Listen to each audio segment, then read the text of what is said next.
Growing up, I was always taught, and in fact, I believe that it's important to be prepared to carry your own burden and to carry someone else's as well. But the problem with that is if you're a one-man show and you can do everything, it doesn't leave other people much chance to get involved. So today we're going to talk about sharing the load, even when you don't need to. All right, I've got two stories for you today. One was from a long time ago.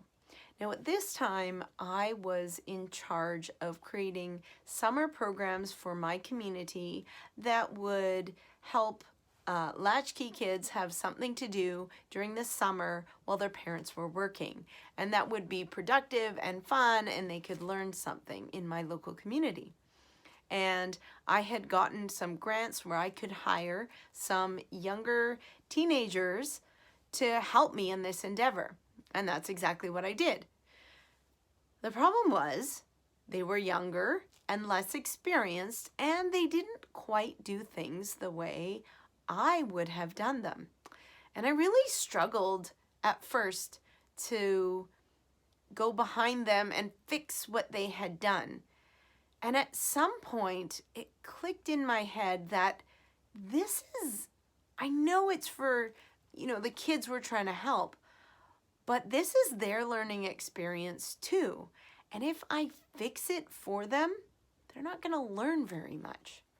So I had to be okay with things being not quite as good as I wanted them to be, because we are all lifelong learners. And I was on my learning journey and I had certain standards, but they also were on a learning journey too.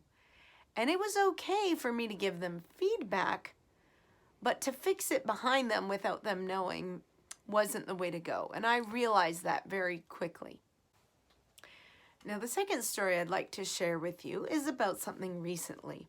So in our school community at this time, I am currently establishing a new school library.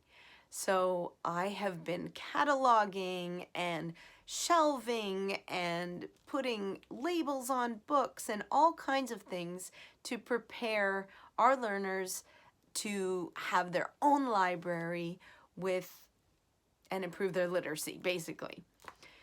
So anyways, it's not a one-man job. This is going to take a long time if I try to make it so.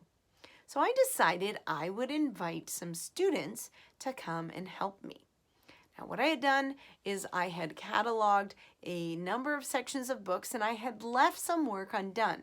Now it was something I was very capable of doing and I could have done, but by getting help, hopefully it would be faster. So I invited students who had gotten their work ahead in grade 5 to come into the library and to do some labeling for me. So they were going to put the stickers on the inside of the books with the barcodes so the books could be easily scanned. Very simple, right? They are students, and some of them struggled. They struggled to cut the labels straight or to peel off the sticker correctly or to match the right sticker with the correct book. And there were all kinds of things that they maybe weren't that good at yet. And definitely I would have been better at it and much more efficient. Now these students spent over the course of a week about 4 hours doing something, and they left a bit of a mess behind them. And frankly, I could have got it done a lot quicker myself. But by sharing that experience with them, they were so excited about the library. They got to see a whole bunch of books that were coming in, and this generated dialogue about what they were going to read. They started getting excited about books they were currently reading and talking to me about that. Not only did they enjoy this experience in the moment, but they talked about it later. And as a result, I had some older students in middle school ask me if they could help me with things in the library. And I gained about 30 new assistants in the library to help me. Now, what's my point? My point is, while you can do it alone, and sometimes it might be more efficient or better if you do, it doesn't build community and it doesn't create other leaders. And if a community is going to grow and thrive, it needs more than just you. A community builds and grows, and a healthy community certainly does. So you need to be looking for opportunities to share your load, not because you need it necessarily, but because the community does. It needs involvement. It needs people to share a struggle in order to get excited about the victory.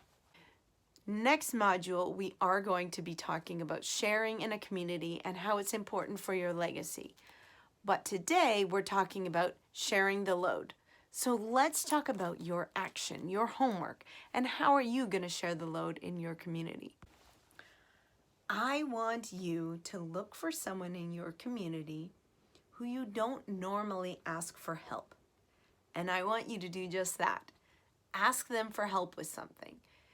It may not be something vital, but you know what? Everyone likes to be asked to help because they feel valued and valuable. And if it's someone who you don't normally ask, it's someone who could use a connection with you. Maybe you could use the connection, or maybe they could.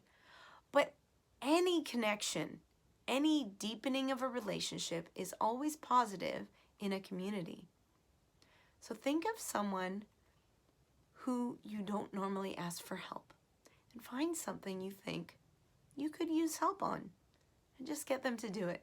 See what happens. Let us know in the Facebook discussion. I'm sure you're eager to see what other people have found out, and I'd love to hear what happens in your situation. I'll talk to you soon in next module for sharing.